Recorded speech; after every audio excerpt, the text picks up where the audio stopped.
Starfield is just around the corner as of recording this video, and let's be honest, it does look great. Too good to be true. But it also looks exactly like Bethesda saw No Man's Sky and said, "Oh, that one." But nevertheless, all games learn from other games, and as long as they just learn from it, implement it, and do not rip it off one-to-one, which it doesn't look like they're doing, it should all be fine. And I'll still be all up in that business in September, on PC, of course.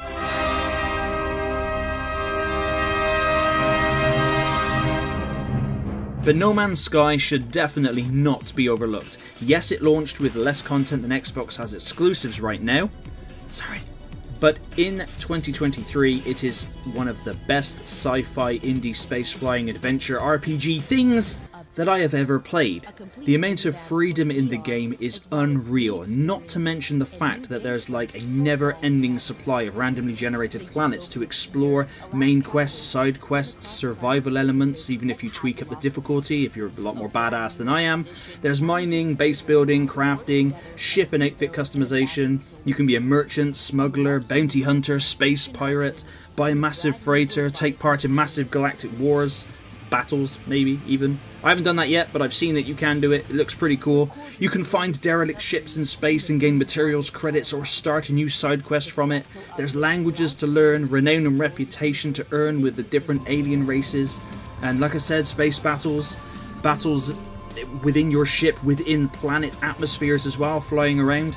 And the very fact that you can get in your ship, aim to the sky, and just fly out into space with no loading screen is amazing in of itself. I understand there's probably loading put in there somewhere, but it is so well hidden if it's there, because you have full control of your ship, that it is so well done. You can play with your friends, make new friends with randoms at specific spaceports where you can see them running around.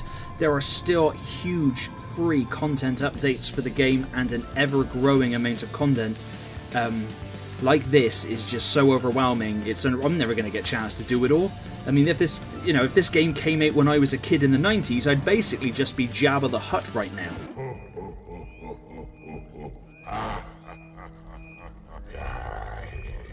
And I definitely wouldn't have a fiance or kids. That is 100% a fact. I would be lost in these games, especially when Starfield comes out, because that's looking like it's going to swallow me whole. Now, I cannot sell No Man's Sky enough. If you just want near unlimited freedom in a near unlimited space, pun intended, then No Man's Sky is the way to go. And it's only around 25 gigabytes of space. On PC, of course.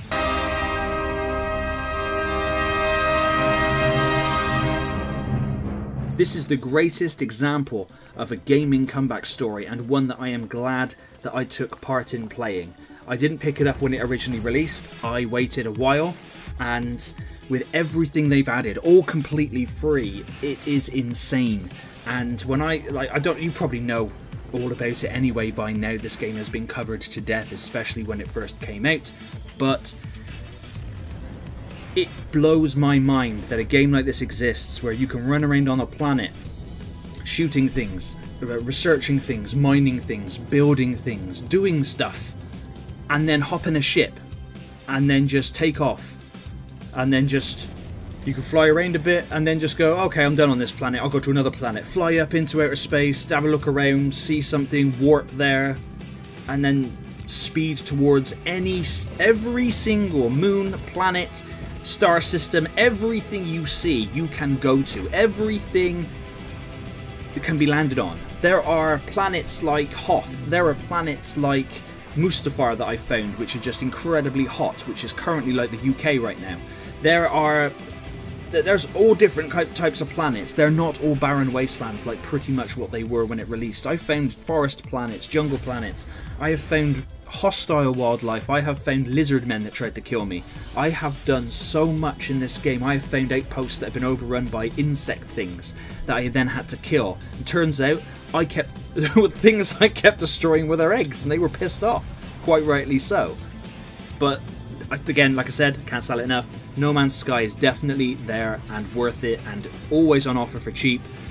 Please give it a look. Don't disregard it just because Starfield is coming out. Starfield does look amazing, but No Man's Sky is a multiplayer experience, and unlike Starfield, with No Man's Sky, you have full control over your ship, whereas in Starfield, I believe you can't control your ship when you fly it into a planet, which I'm fine with, because everything else in Starfield looks absolutely amazing, and I hope it lives up to how it looks. But thank you very much for watching, and let me know in the comments down below if you've checked out No Man's Sky, and thanks again.